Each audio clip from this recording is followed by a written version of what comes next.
My name is Ghostboy259, and I traveled through a sea of stars. Sea of Stars was developed by Sabotage Studio, creators of the game The Messenger, a game I've never played, so I'll be making no further reference to it. But for those who have heard of it, it takes place within the same universe. It is a game truly and most purely bursting with love, an ode to classic RPGs like Chrono Trigger and Super Mario RPG. The buzz for this game was pretty intense, and every website that was reviewing it was giving it top scores. And I was personally interested because, admittedly, I've just never played a lot of the games that inspired it.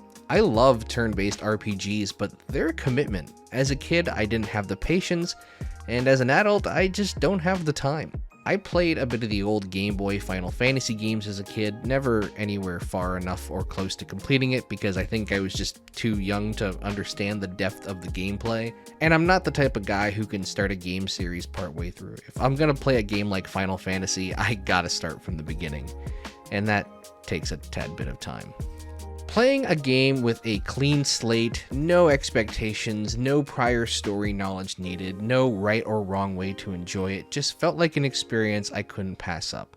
And it's a game that's in love with old school design, but it's not married to it. It's not afraid to be a bit modern in the right places. I won't be spoiling anything in this first section, but the visuals alone might give away a few things, but I'll try to be careful. There is a spoiler section later on, however, I'll give a warning before we get there. I also want to say the game reminds me a ton of Kingdom Hearts, locations drastically different from each other, each with their own soundtrack and atmosphere, meeting new faces along the way. The writing is kind of similar in that a lot of people laugh at jokes that aren't necessarily funny, and it's a bit cheesy on the friendship defeats all avenue. In the spoiler section, I will be spoiling a part of Kingdom Hearts 3 if you haven't finished it, and I'm saying that now because if I get to the part and then put the warning, it'll be very obvious which part of Kingdom Hearts 3 I'm referencing, so I'll remind you again before we get there. Lastly, if you want to watch my playthrough of Sea of Stars, it's a lot. There's many hours in this game, but there's like 28 parts or something like that on youtube.com/realityescapeplays. I streamed it live at twitch.tv/ghostboy259. And if you want to see more videos like this early and help support the channel, you can check out my Patreon. All the links are at realityescape.ca. Everything about this game is gorgeous. The visuals are amazing to look at. The way the lighting hits everything is incredible. The music, which I can't play any of here, is also fantastic, and it's catchy, and it's tone setting in all the right ways. It was an instant add to my writing playlist. It set the mood so perfectly, and it just elevated every dramatic moment while also giving you something really fun to listen to in the more grindy moments. What really stands out to me in this game is the combat system, the main thing you'll be doing. Turn-based RPGs, especially those that this game is inspired by, tend to fit into a very specific cookie-cutter mold, and this game isn't afraid to do some new things and take some chances, some of which may be seen as controversial, but in my opinion, it kept the game very upbeat and fresh, and helped turn it into a game of choices, rather than a game of, alright, we'll do 15 normal attacks in a row so that you can save up magic points to do something cooler. This game also does a really great job at introducing the mechanics one at a time, giving you time to adjust to each one instead of throwing it all at you at once, and even near the end game, it's still giving you new toys to play with. Combat is turn-based. You'll always have the first move, with your enemies having a counter over the top of their heads to signify how many moves until they get to go. Unlike a lot of these games, there is no speed stat or turn-based priority. You get to choose who on your team moves and when, which is already a fantastic idea that I really enjoy. It lets you kind of decide how you want to strategize your attacks. There's no debuffs or status effects or anything like that, so it's not like you have to weaken an enemy with one attack or do another, or you're taunted by an enemy or you're forced to use an attack or something like that. But some characters have wave attacks, which other characters do not, and you'll soon see why having some characters go first really is advantageous. Once all your party has made their moves or they're on cooldown, the round begins again and everyone becomes active. No one's gonna get lapped or anything, and if you want someone to go twice in a row, they just have to end the previous round and start the next one. During an attack, you can pull off a timed hit by pressing A or whatever button on your console or keyboard, and if you nail the timing, you do additional damage. Kind of like that one ability you get at the very beginning of Paper Mario. The game makes a point to tell you that this is extra damage. Your base attacks will always do damage, you can't completely miss a hit, so in the tutorial they call it a welcome addition rather than something you're supposed to do perfectly all the time. You can also do this for any incoming attack. Time it correctly, and while you can't take away all damage, and sometimes you'll still die regardless, you can still take away some damage and save your health. And the game again stresses that this should be considered a bonus in an effort to take pressure off the players who may not have the best sense of timing, which I appreciate because I have the coordination of a white person in an infomercial. The timing isn't actually too bad. I reckon if you have the worst timing possible, you could probably hit a good 50% of these just by spamming A as the attacks are happening. There's a little bit of a buffer in between when you can press, and likewise if you press the button it holds for like a second, so it's not frame perfect or anything like that. Most of the time when you encounter a new enemy, the experience of that battle is figuring out the timing of their moves, when to block, when to not block. They get pretty tricky and some of the timing is a little difficult to catch on to, but that's what's fun about the game. It's turn-based, but you have to be active while playing. When a character dies in battle, they'll be knocked out and stars will form over their head. One star will go away at the end of each round, and when they're all gone, they'll be revived with 50% HP. This may seem excessive, but due to how powerful the enemies can hit, this ends up being a pretty fair system. There are tons of abilities and items to heal yourself, and you can only have up to 3 characters on the field, I guess, at one time, and you can have a max of 5 in your party, so there's a lot of swapping. If someone has maybe taken too much damage and can't be healed for a bit, they can at least not be knocked out. While you can cast spells and abilities, a lot of them have special timing quirks associated as well. At the start, one of your 2 main characters will have a fireball, which does the most damage at its biggest, but there's one step past the biggest, so it'll still do damage, but you'll get slightly more if you're paying attention and stop it before it goes too far. Likewise, there's a boomerang, or moonerang as this game calls it, where you can keep on sending attacks as long as you press A in time, although there is a max, because there has to be. There's a lot of different ways the game will make you interact with abilities, mostly timing related things, but there are a few that get creative. The combat never feels passive. You are always taking an active role in things, which makes it a little harder to zone out, which sometimes is easy to do when it comes to turn-based games. While casting spells does cost magic points, using normal attacks will also gain you magic points, meaning you always have a chance to get more and to continue to use your spells without having to use items to recharge it. It also incentivizes you heavily to use spells once your magic points is full, because otherwise you're really just wasting it and hanging on to it for no reason. So while sometimes you may hoard if you're about to enter a boss fight or waiting for a certain counter in a stage, for the most part you can use your abilities even in the smallest, most annoying encounters without having to feel like you have to save it for another fight, which quite frankly, when you have to save stuff, it just makes it not as fun. I want to use the abilities, that's why they gave them to me. When enemies are getting ready to attack, you'll see some icons appear above their head. These icons match up with attack types like sharp or blunt, or the magic types like lunar or solar or poison or whatever. These are called locks, and if you manage to hit some of the locks, the damage your opponent will do will become weaker. And if you manage to hit all the locks, it will cancel their next move entirely. Some of these, especially on the bosses, are borderline impossible, obviously for a good reason. You're not always going to get them, and I quite honestly ignored this mechanic for far too long while playing. But if you love the strategy side of the game, this is pretty much the best way to take advantage of it. This is why picking which character does which attacks and when is so important. The original game just had these locks, as they're called, but one of the biggest gameplay updates to Sea of Stars was called Dawn of the Equinox, and it actually created mystery locks. Basically, the first time you encounter an enemy type, all the locks will now be hidden, and you'll basically have to try every type of attack in order to unlock it, which quite frankly is more than fair, and the mechanic was pretty well received. For one, it made bosses a lot harder because before, if you could just see all the locks, you could pretty much prevent bosses from taking a turn. However, if you want to play the old way without the mystery locks, there is an option to simply turn them off, and you can basically play it like the pre-update. I took so long to beat this game, it took me a year and a half because I just didn't play all that often, that this update didn't come in until the halfway mark of the game, so it felt oddly appropriate. There's also vulnerabilities and resistances, and most of these are invisible unless you get an item to make them visible. And these are separate from the locks, but allow you to see what kind of attacks will do better or worse than others. This is really an experimentation thing as well. Even if you don't have the item, you can make mental notes and remember who is vulnerable to what, but the item just makes it so much nicer. And even if an enemy is invulnerable to a certain type of attack, you still might have to do it anyways in order to get that lock. As you're battling along, any action will add to your combo meter. Your combo meter has a few different levels to it and different spells that come with it. Some attacks, some healing, some recharging MP, and it revolves around 2 or 3 characters doing things together. So if one character is down for some reason, or they're not in your party because of story purposes, you just can't do that combo.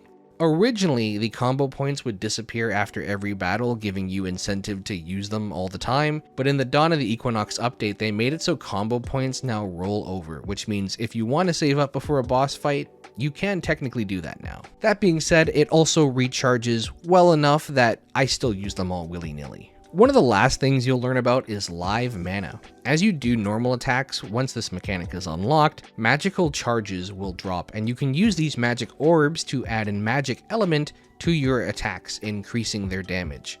These mana orbs also work on combos and magic abilities, meaning your heals do more, you do more damage, and you can basically supercharge any ability. Only 3 orbs, even though there's more than 3, but they're in categories of 3. Only 3 orbs can be on the ground and used at once. So again, use them or don't, but you cannot stockpile them forever. And since they don't drop with skills or combos and only normal attacks, it's another added benefit that doesn't make normal attacks feel super cheap or useless, because they'll give you live mana, MP, and still do a decent chunk of damage if you get the timing right. These are also cool because if your character is a magical character like Lunar or Solar, then they will add that magic type to your character's attack. So for example, if an enemy is loading up a spell that requires both a blunt and lunar hit to break, then by using orbs, Valir can knock both of those down with one attack. Some enemies in the game actually require you to hit them with mana, like your normal attacks won't do anything, meaning you might have to do some damageless attacks before you're able to hurt them, but this is more of a gimmick than a regular thing, and the game makes it pretty clear when this is. It's not that often. I just love how active this combat system is. You're constantly engaged with timing hits and defenses. You don't need to waste turns reviving your allies over and over again because they'll come back on their own and be able to withstand hits when they do. You're constantly getting MP so you can keep using the really fun abilities. You're encouraged to use combos for the most part. You get live magic, which makes even your regular attacks that much more powerful and fun to use.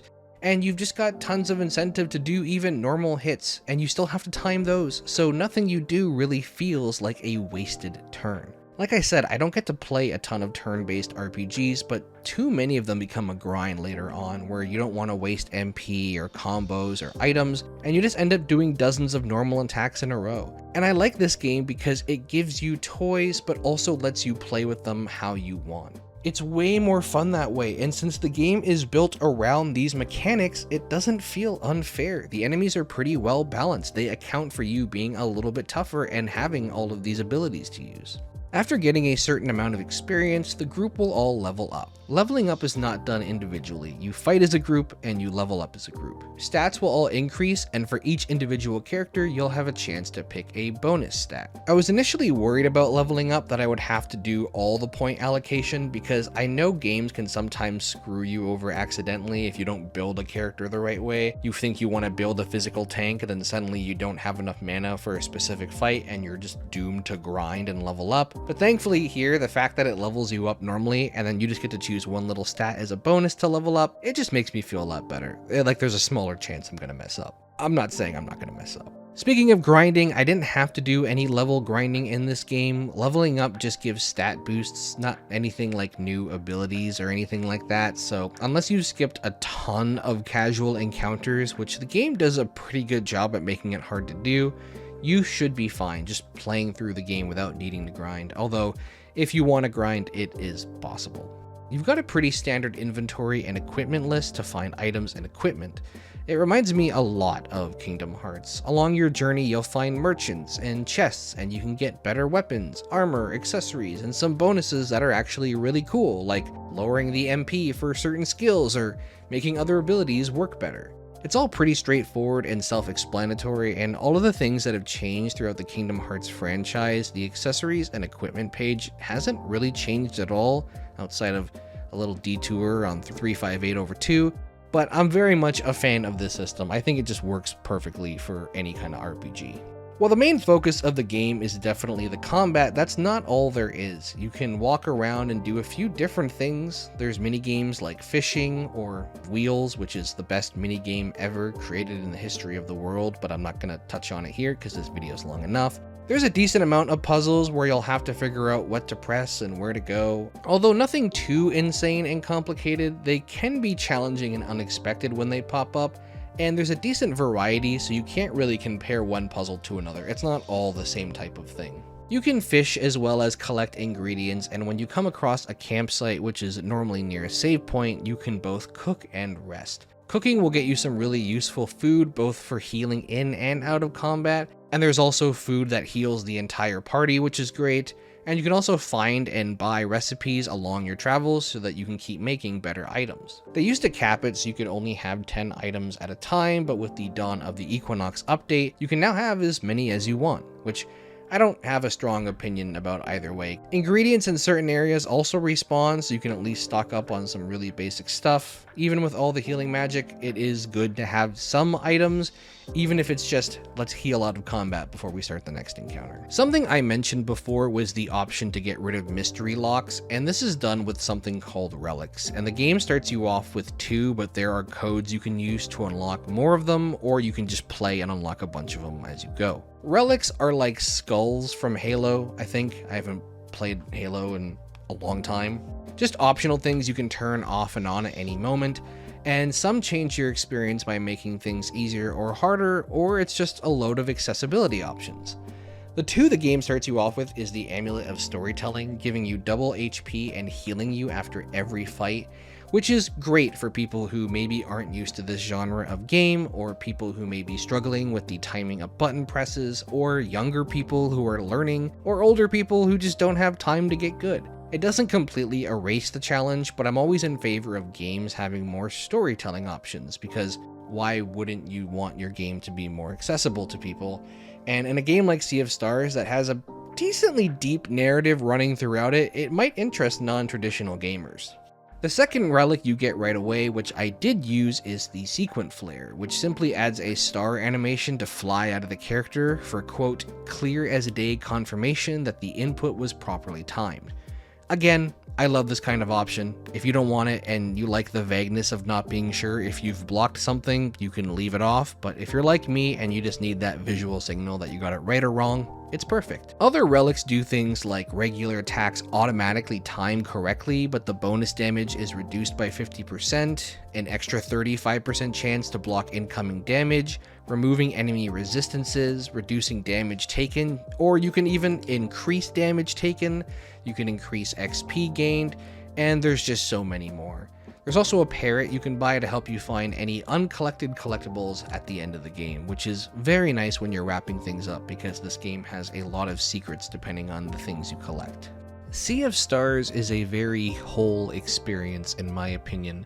The story isn't my favorite, but it had some good twists and turns that I really didn't expect. The gameplay to me always feels fresh, although I've heard other people say they disagree, but to me the combos and the ultimate moves, which I didn't even mention, and just having a lot of different party members who all do unique things, it's always interesting to me. The puzzles are thought-provoking, albeit a little bit out of place, but they feel like they belong in the genre. And even if things aren't perfect or just to how you would make it, everything sensory in this game is just incredible.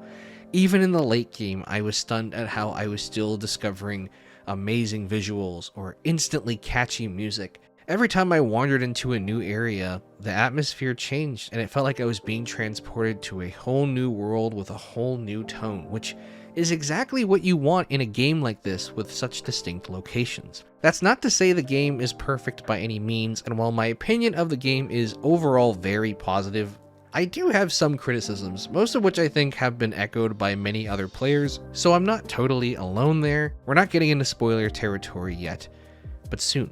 Well, the story is good, engaging, and has a lot of different things going on, so you may not be able to predict how it's going to play out.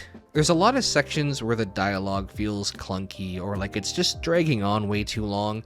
I compared it to Kingdom Hearts earlier, and it has that same sort of vibe. And, you know, I love Kingdom Hearts, but I'm not gonna lie to you and tell you the writing is amazing all the time. I think the writing fits with the genre, but I also think that this style of writing maybe just doesn't work for modern games as much.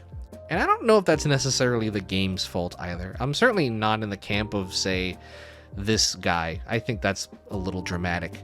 But I don't think the writing does the game any favors either. The story beats do some pretty heavy lifting. The way we get from beat to beat is clunky. Traveling is another nightmare in this game. Now, generally it's pretty fluid. You go from one spot to the next, the game guides you to where you need to go, and it won't let you go anywhere else at first. But sometimes you'll have to go backwards and backtrack, or you want to go back to a place you've been before to get more collectibles, and there's really no easy way to do that but to just walk through everything again. I know this is by design, and I don't mind it. It's old school and it's traditional. What I do mind is later on in the game, you'll want to wrap up loose ends, and there's just no easy way to do that. There's no small mini-map, you only have the large map, and again, I get it. You have no journal, so if you forget about a side quest, of which there aren't a lot, but there are a few, well, you can just forget about ever finishing it. And if you want to go back to one specific store or find a game of wheels, it can take a few minutes to go do that. The game is pretty linear, but sometimes the game just sends you to a wide open space, and you just have no idea where you're supposed to go next. I think the pinnacle of the traveling problem in this game is the fast travel system that they try to introduce about midway through the game. They have these giant rock statues that you unlock that help you fast travel. They throw you from island to island. But all the names are different when you're trying to use it. When you're traveling, the statues will give you the name of not the island you want to go to as a choice, but the other rock statues. Meaning if you don't have the name of which statue is at which island, which you only hear the names once, so you probably don't have that memorized, you could end up playing around trying to find the right one. Except some of them don't drop you off at other statues, but they drop you off in the water, meaning you will then have to travel lengths again to get to another statue and then hope you get it right. It's just something I'd really rather not have to look up, but ultimately if I have to, I will. And I know why they did it. They're paying tribute to RPGs of old that were exactly like that. Slow over world travel, no journal, you're just expected to remember all this information of the new world. But much like how you can only save at books and not wherever you want, it just feels like this game is taking inspiration from the wrong places. The reason a lot of modernized RPGs have a readable map or a journal is because that's how games have evolved. And for a game that has tried to modernize the classic genre, it's just very weird to me that they chose to leave these things behind and they chose other things to upgrade. Now, I'm not saying there needs to be quest markers. Every game should be made how the devs want it to be made. It's certainly not my opinion that should make them change the game by any means. These are obviously very intentional decisions. I'm sure these are things they had conversations about. They just don't necessarily feel positive to me. There's so much to do in this game, places to explore, extra challenges, an engaging story that after 40 hours is still presenting new characters and mechanics, and just making it so you have to work an extra 10, 15, sometimes 20 minutes depending on how lost you get to go to a place you've already been to because you don't know the giant statue names and you can't even just choose the island you want to go to, or, you know, small things like not being able to travel from save point to save point, so when you find out you need 250 gold but there are no merchants anywhere on this entire island, you have to go somewhere else just to sell stuff. It's not a positive extension of game time. especially when you're that late in the game. I don't know if anyone else feels this way, but there's a mode that I tend to get into that, while the game is still very much fun near the end, you're kind of ready to wrap things up. And when I hit this mode, that's when this game began to frustrate me. Again, I'm not telling them they should have done it differently. It's fine they did it this way, but I'm sure I'm not the only person who felt a little frustrated by the end of my time with this game because of how hard it was to go back and redo things. Another thing I really want to talk about, which kind of plays into what I also just talked about, is the naming conventions. I mentioned it with the statues, but there are so many names in this game, and I don't know if it's inspired by something or what, but every name is unconventional and very original. It definitely adds something to the world, but there's also several characters whose name is a title like the something. There's names without vowels or names that have accents, and it's to the point where they need to put a thing in the press kit just to learn how to pronounce the names of half the main characters. That's a real thing, by the way. Mixed in with everyone having a name that's unconventional, every location having a similar naming pattern, and no glossary of any sort where you can maybe look at a picture of the character or have a short description of who they are. Oftentimes, I found myself confusing information and not having a clue if the game was mentioning a new character or one I had already met. There are these things called the Dwellers. There's the Dweller of Woe, Torment, Strife, and Dread. And if you asked me which one was which, I couldn't tell you. At some points, I was actively going to kill a Dweller thinking I had already killed them all. Now I get it. I like having creative and unique names in my stories. It's a hard balance to find, but if you're going to get creative and unique and have over 50 named characters, then being consistent or having a glossary would really go a long way. Partway through the game, I'm hearing a name and I really want to look up if it's an ally or a villain, but if I look up a fandom page, it's probably going to spoil it for me. Now, I don't want to do an entire plot dissection, but I do have some things I want to talk about that would be considered spoilers, so here is the warning now. This is spoiler territory. I 100% recommend this game to the people who love turn-based RPGs and maybe haven't played it yet, despite all the criticism I just gave it.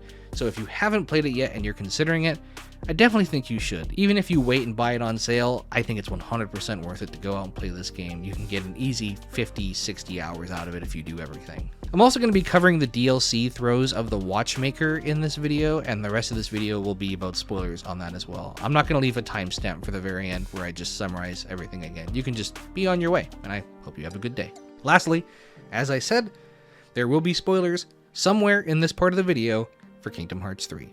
Aside from Garl, whose entire personality is being an outgoing, nice person and liking food, the playable characters are all unfortunately dull. Zale and Valir are indiscernible from each other, and after Garl's death, hey, I told you spoilers, if you're still listening, that's on you. They really just become vessels for the writers to explain how mourning and grief works. Which is fine, but the game overall lacks really strong characters, and having the two most prolific characters be mostly unnotable makes it really hard to get invested sometimes. They don't even have unique relationships with Garl, they've only interacted with him together at the same time. Zale and Valir never disagree with each other. They never have a unique thought or desire to do any action other than what others have asked of them.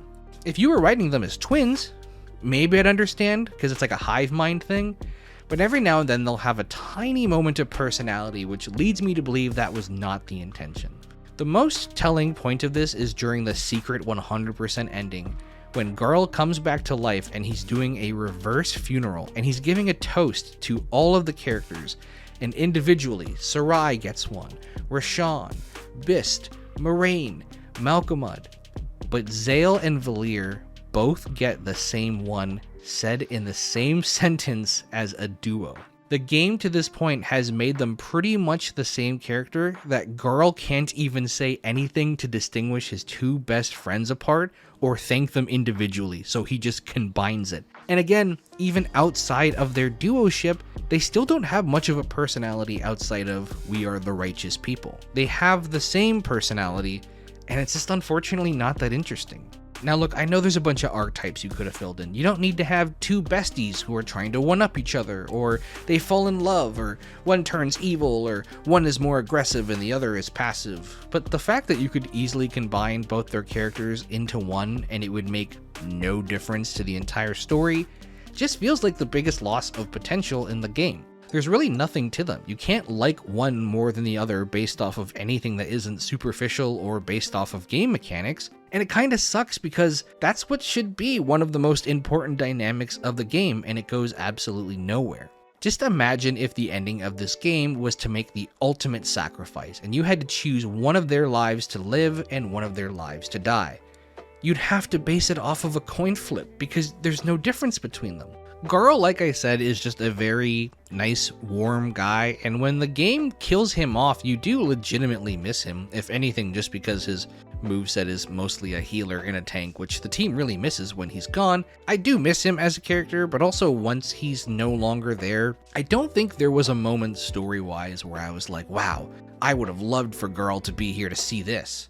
It doesn't help that you're constantly hearing through the game how Garl is useless and can't help you in critical and crucial moments because of some destiny thing, so the game just kind of replaces him and moves on.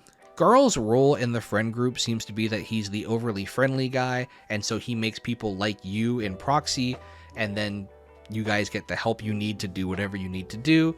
But you don't necessarily need Garl to make friends because you're Solstice warriors, you're warriors of long legend, so people already gravitate towards you and want to help you or talk to you the moment they see you.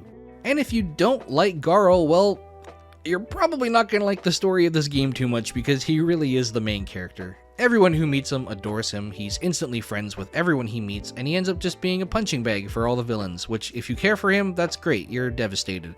If you don't, you're indifferent, and while I enjoyed Garl as a character in my streams, if I played the game on my own, I don't know if I would care for him that much either. Now I will say I do think it was a really bold move to kill him off, and I actually applaud them for taking it. For a game like Sea of Stars, it feels very risky to kill off one character that, within the game universe, is adored by everyone who meets him. But of course, we're all thinking of that one scene from Final Fantasy. And while I can't say I had an overtly strong emotional reaction to his death, I really do like the risk, and I think more games shouldn't be afraid to do similar things. And while I do think bringing him back for that secret ending was cheesy and predictable, it was also well done. It felt like a proper reward for 100%ing the game. You get a reverse funeral and an alternate timeline where you don't just save the world, but save the most important thing to the protagonists, their friend, because that is also the only thing that Valir and Zale really say anything about, is that they like Garl. It does create a bunch of time paradoxes and a bunch of other things don't make sense, but who cares, it's a video game.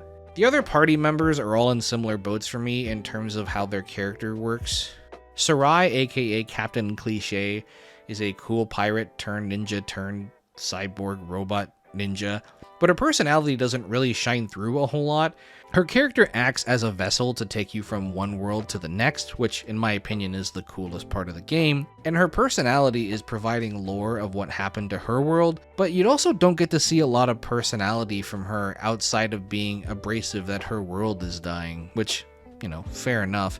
But there's no moment where the shell cracks. We don't see her character grow or smile or laugh or change. She doesn't reveal herself to the pirates. We don't get to open up and be friends and have a whole personality switch. She is very much just a person in which things happen to her, and that's why she stays with us. Sarai could have been the perfect character to like maybe not like the Solstice Warriors, but she's forced to go with them because she needs their help, and maybe it creates some interesting party dynamics. Then she warms up to you and she becomes friends and you see this whole other side. But no, she kind of just agrees to go with you unconditionally, and in the end she doesn't really do much. For some reason, all the interesting party dynamics went to Erlina and Brugaves instead, two characters that you also only meet 3 times. Amazingly, Rashawn has the exact opposite problem for me. There is so much backstory behind a character that I simply could not bring myself to care about. It's this big, really cool moment when you meet him and you realize He's the character telling you the story from the prologue. And then from there, he just tells you many times that he cannot help you despite being the ultimate power of the universe, and that he can't go all out, but he'll lower himself to your standard with no real justification or benchmark. And also he can see the future, so he pretty much knows how everything is going to end, and sometimes he'll just ditch you for fights, and then we hear 5 minutes of dialogue about his relationship with the villain, who we've also just met. And also we don't care much about him, and also I thought the villain was the Dweller, so who the hell is this guy? Honestly, Roshan and his story arc make him feel like he is the main character. He feels more involved in things because for him, it's personal. For the Solstice Warriors, it's just an obligation. And if there were more party dynamics, perhaps you'd be more interested in Roshan and his story and want to aid. But as it stands, he's kind of just a guy who says, yeah, I know what's up, but I won't tell you. The climactic scene of the game is really meeting Ephrail for the first time, realizing you've been betrayed by Brugaves and Erlina, and shortly after, Garl's death. But it's interrupted by this really long dialogue between Ephrail and Roshan, where they just talk about how they're amazing time gods, and they have this slow chat back and forth where there's a bunch of exposition about their past, and Roshan just lets things happen, and coming out of the conversation, I don't feel any different about him. He's just a guy to me. I don't really like him. Roshan also straight up leaves the party and doesn't come back. He leaves a faceless puppet behind, so you have his character for combat, which was also my least favorite character to do combat with. But story-wise, he just goes. And it's not the first time he does that. He does that a few times in the game. I cannot for the life of me understand why this decision was made. He already seems to care so little about the warriors, and he only cares about his own thing. And he doesn't really want to help out. And then he becomes the character with the most emotional attachment to the story because it's his childhood friend causing the chaos, but even then he doesn't have a big reaction to it, and then he just leaves. I think had Roshan taken action so that he could help out more, maybe something like sacrificing his time powers in order to aid us, or maybe even turn into a puppet then sacrifice his time powers to come back and help us, I would like him more. It would feel like he's giving something up for the greater good. But as of right now, he feels like a dungeon master character who's coming in to be a little bit meta, intentionally fudging his roles and acting like he's the hero for it. Even during the final boss fight, I expected him to come back, give some sort of grand speech, maybe reveal some sort of plot twist information, but instead, the ending of the game is the ending of Kingdom Hearts 3 with Ericus and Xehanort. He simply takes the main villain of the game, who is also his childhood friends. They act like they're still friends and that they've both been totally good guys the whole time, and he just leaves. No goodbye, no thanks, no explanation. He wasn't even there for the end fight, and he returns to say nothing to the people that just saved the universe. Even the true ending of the game, where we brought Garl back to life for the final fight, he has even less to say because it's an animated scene. Nothing about defying these ancient rules he holds himself to, nothing about their lifelong friendship, nothing about if Ephrail is going to be punished or if they'll just laugh it off or something. It just feels like, okay, enough of that, let's move on. I try not to do fantasy rewrites because it feels a little bit dumb. I'm not a writer, I don't have any experience in this, but it just felt like there was a simple solution to this. When you meet Roshan, maybe he says the future is bleak and there is 0% chance of winning in any timeline, but the future depends on him being a part of it as an all-knower, so he gives up his godlike powers and just becomes a regular Joe. Maybe he can keep his knowledge, or maybe he can get rid of some of it, and he doesn't have a reason to ditch you or say, oh, I could help but I won't, and then we just have him stay until the end because the act of him not being an immortal changes the future. Or maybe just don't have him be an all-powerful being like an immortal god from the first place.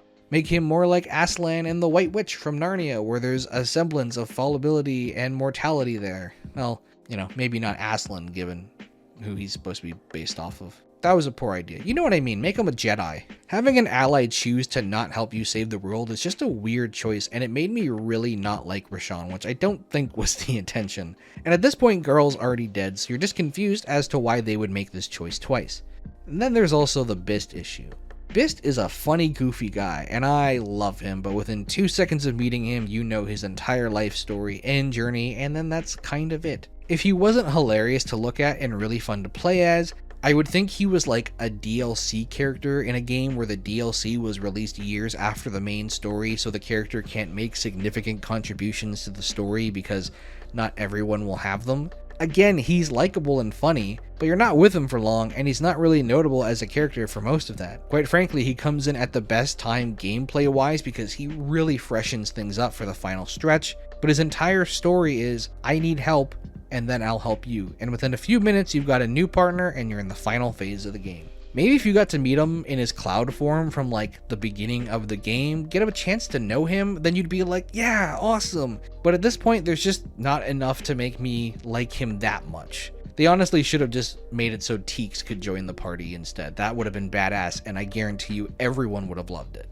The Biss stuff makes Rashawn leaving the party an even bigger slap in the face. Story-wise, we're led to believe this super important thing, and it's the fate of every universe ever in the history of existence, and that the Biss stuff makes Rashawn leaving the party feel like an even bigger slap in the face, honestly. Story-wise, we're led to believe this is a super important thing, and it's the fate of every universe in the history of existence, and that many universes are already gone, and losing Garl sucks, and it's supposed to make the stakes feel more real. But after Garl goes, we get a puppet and a ghost cloud made of glass who met us and immediately was loyal to us within 5 minutes. It feels like we went from a party of 5 people fully invested to a party of 3, and really, Sarai just says, sure, I'll stick around after I've helped you, so she doesn't really do much after that either. That goes down to 2. And we've already talked about how Valer and Zale don't have much of a personality, so if you're not invested as a player, it's kind of tough to keep going. The thing with the story is that I really like the twists and turns. Going to Sarai's world, a futuristic robot one, was so unexpected and yet totally not out of the question, and the art is so seamless, it doesn't feel out of place at all. The characters fit right in, and that mixed in with Garl's death, the other Solstice warriors' betrayal, the entire vibes of Wraith Island were super cool and dark, and I loved it. It just all begs to have more interesting characters in those situations. Leave the story almost identical, even with the kind of clunky dialogue. Give Zale and Valir different personalities, even if you have to do cliche calm Zen monk versus hot-headed warrior, just some sort of contrast. And honestly, I think the story is more than fine on its own, even with my issues with the other characters. Like I said, the dialogue could use cleaning up again, but I'm a Kingdom Hearts fan. I've been listening to characters say stuff like, undeniable proof that we totally owned you lamers for almost 20 years. I can get over cheesy dialogue.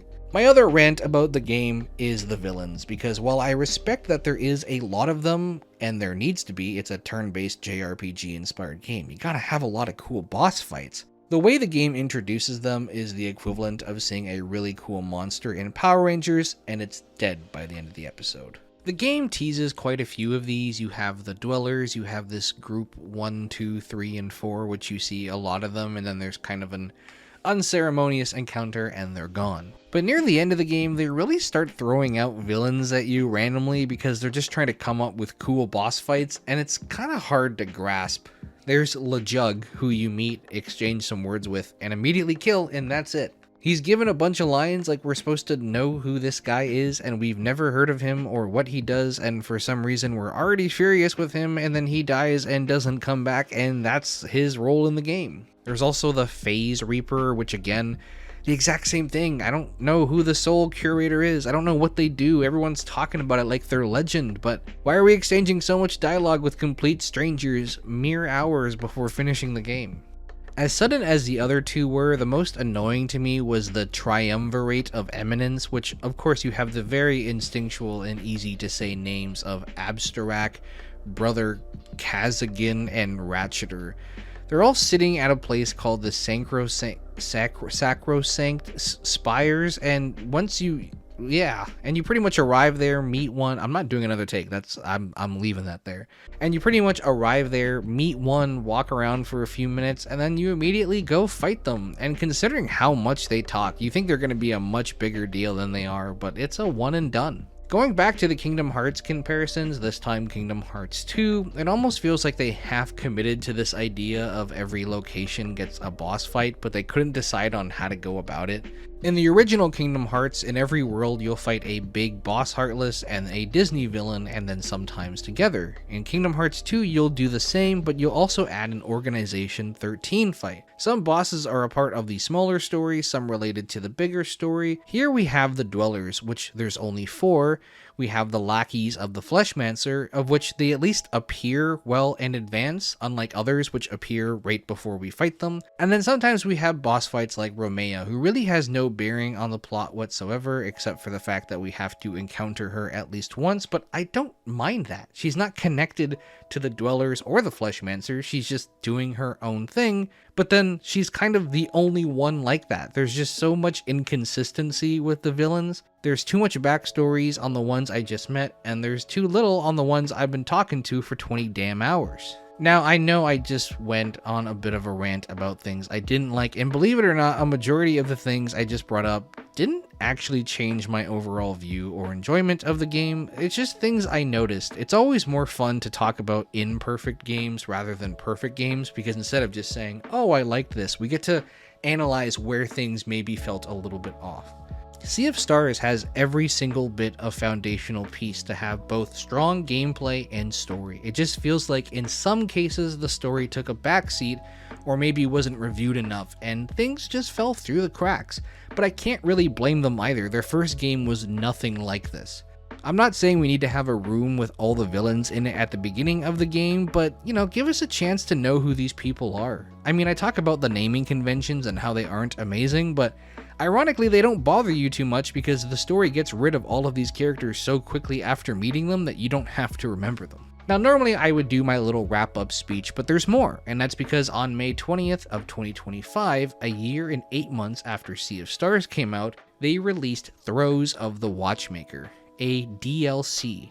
And what's even more incredible, it's absolutely free. An additional 8 to 10 hours of gameplay, and as long as you already have a very reasonably priced game for the hours you'll put into it, you're good to go. The only requirement is that you beat the game. I think you might have to do the secret ending too to do everything, but as long as you just beat the game. And here's a spoiler warning in case you haven't played the DLC yet, which you should. Also, for the rare chance someone is actually looking at the screen during these things, I lost the initial footage of me playing on stream, so I had to quickly do it again with a bunch of relics that make the game really easy, and I didn't 100% the game like I did on stream. I just did it so I had some visuals, so if you're wondering why I have way too much health and why puzzles got solved instantly, it's because I've done it before. The DLC takes place in the Watchmaker's clock. They try to tie it to the original by saying the Watchmaker and the villain of the game had some sort of pact and she was betrayed, which means that her and Rashawn would have some sort of connection, but it's a bit awkward because you need to have beaten the game first in order to do this, but the DLC takes place before you beat the game, so Efrel has sort of had this semi-redemption story with his ending in Rashawn, and Rashawn can't comment on anything because he's just a husk, even though he's the only one attached to Efrel, really, so it's all just very odd. But I think they did the best with what they could. They try to incorporate the pirates into it. It's just a joke bit that the guy who keeps saying his name doesn't actually have that name. It feels a bit forced, and they don't really come into play that often, but since they had to leave pretty much everyone else behind to make the gameplay work, I guess that's why they wanted to have someone along. And I will say that the ending made me laugh. They should have brought Teeks though. Come on, man. I really liked the DLC. I liked the DLC a ton, and there's a few reasons that really stand out. One is that the DLC offers complete gameplay changes. You control Zale and Valir, but with entirely new movesets and a new character, Artie, who shows up near the ending of the main story. The new movesets are not copies, they're not reskins, they're not redrawing or anything of original moves. There is a ton of different. It fundamentally changes how the game is played. You get way less moves that hit multiple enemies, you only get 3 characters the entire DLC, so there's no swapping around, and the skill challenges to actually hit the moves are completely different. Instead of just timing with an A press, which, yeah, there's some of that too, now there's moving around the screen to hit your allies up in the air like a bouncy ball, or rolling around the sun ball to collect these stars, or playing limbo with glowing lasers. The skill it takes to do these moves is way more than just timing, and it makes it feel really different and a lot harder to pull off these moves. A lot of people on the Reddit commented the difficulty was significantly harder for the DLC, and I do agree. The game uses the excuse that because everything in here is a circus, you have to be flashy and showy, and you can tell the devs had a ton of fun with the moves and how extra they are. I think they nailed this part of the presentation. The DLC isn't long enough to ever feel super comfortable with the moves, and the moves never feel natural because they're so hard. Given especially that you were with the old moves for like 40 to 50 hours, maybe more depending on how you played. The game also has these mini games as carnival games, and you can spend a lot of time in the town doing this. Along with 4 extra wheels games, you can do an accuracy competition, pole vaulting through things, and collecting stars while riding on top of a wall in order to get items that you can sell, or get powerful accessories, or sometimes even just change how moves work. These are super fun and something I wish was more in the base game besides just fishing and wheels, but there was less of a place for it there. They were serious, they were on a mission. Again, the game mentions that everything in here is going to be wacky and show-offy, and so they just nailed it so much. And kind of like stepping into a real carnival, you're kind of overwhelmed because there's just so much to do, and the game does a good job at making sure things open little by little.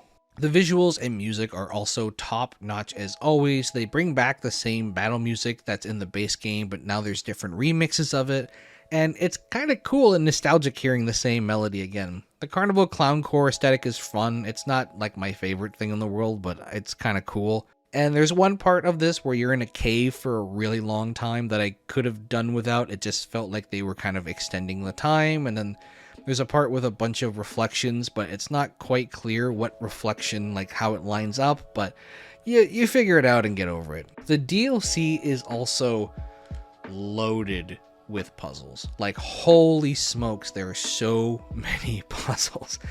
Every 4 rooms has a new puzzle, which really inflates a lot of the gameplay time. And then also, if you're doing the extra content, of which there's like 11 or 12 of these little coins you need to collect, each one of those is an individual puzzle. I had a lot of moments where I was walking into rooms wondering if I was going to encounter an enemy I hated, or a puzzle that could take me either 30 seconds or 6 minutes.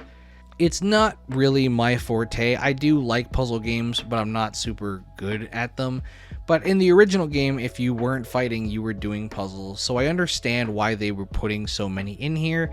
It just felt like a tad too much, just a little bit too much. While I feel the story going into the DLC isn't the strongest, I have to give them full credit in that I believe they heard a lot of people's criticism about Zale and Valir being such blank slates, and their characters are huge focuses in this game. When powerful beings enter this world, they get a copy made of them, and Zale and Valir get evil twin versions made, and you have to go fight them to move forward. At times in the game, they get zapped by evil magic, which brings out their worst traits, and we actually get to see character development of our 2 protagonists.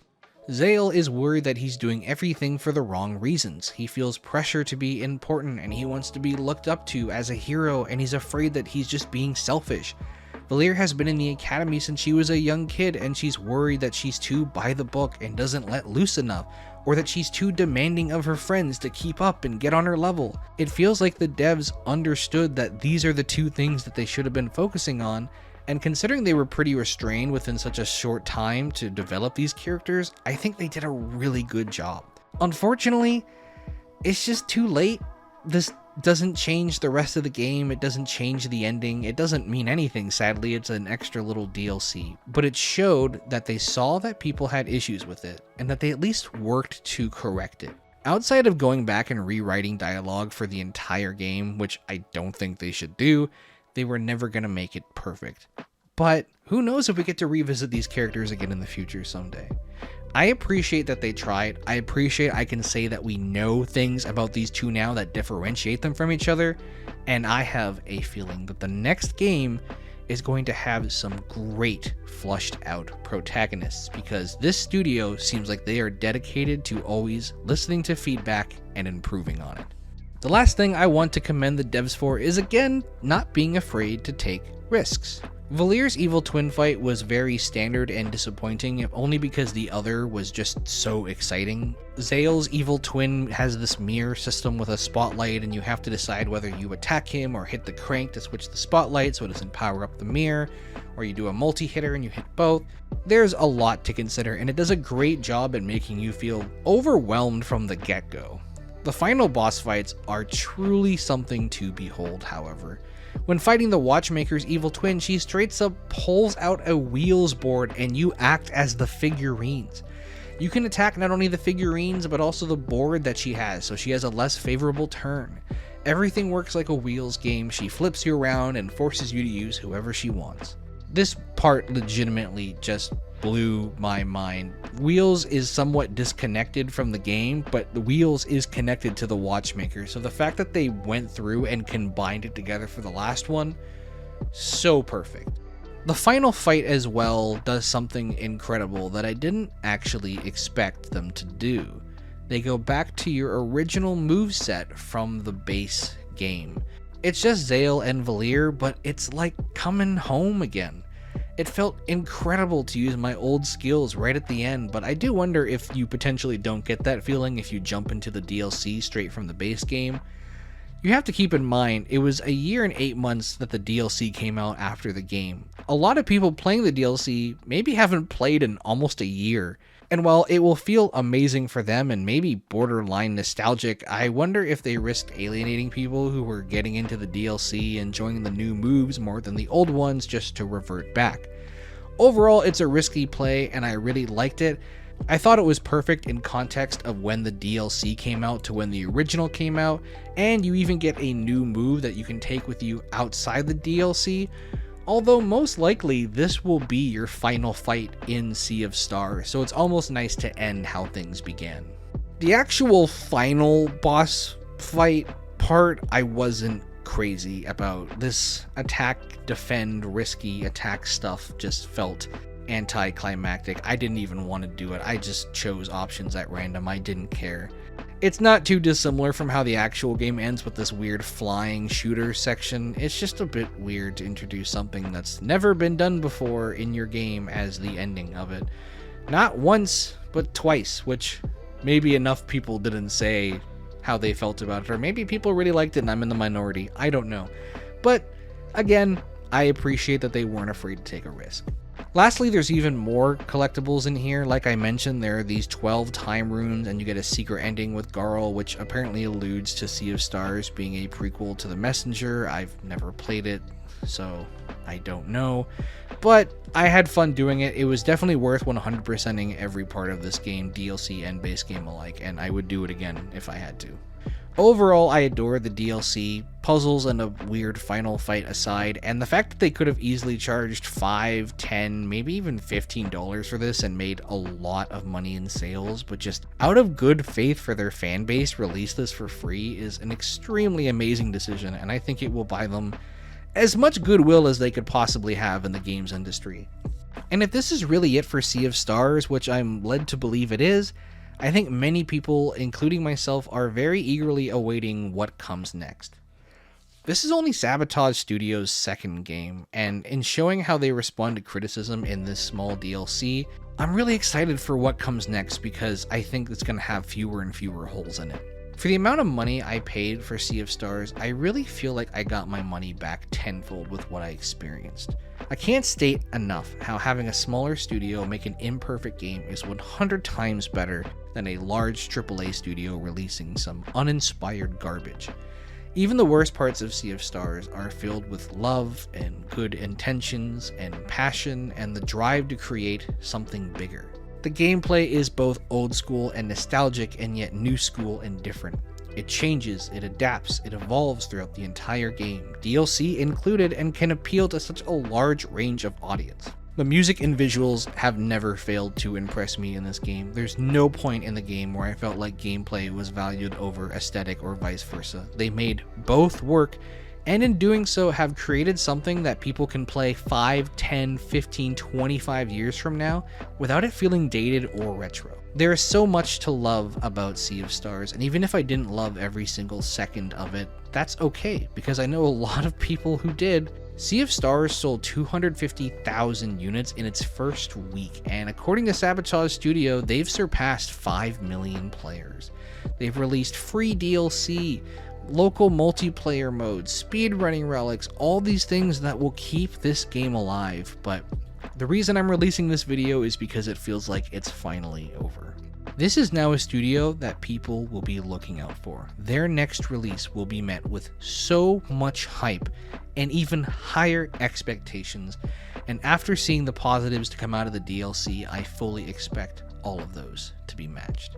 I'm really going to miss Sea of Stars. It's legitimately a game I can see myself replaying one day down the road, and I honestly don't replay that many games, but throughout the flaws, the faults, the things I didn't like about it, everything just works. It feels good.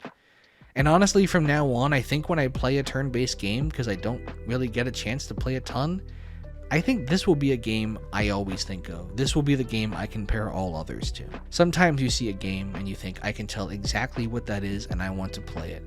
And when I saw Sea of Stars, that's what I thought, but I genuinely walked away with so much more. And now that it's finally all over, I just can't wait to see what they do next. My name is Ghostboy259, and I played Sea of Stars. Next time, I'll play something else. Thanks for watching.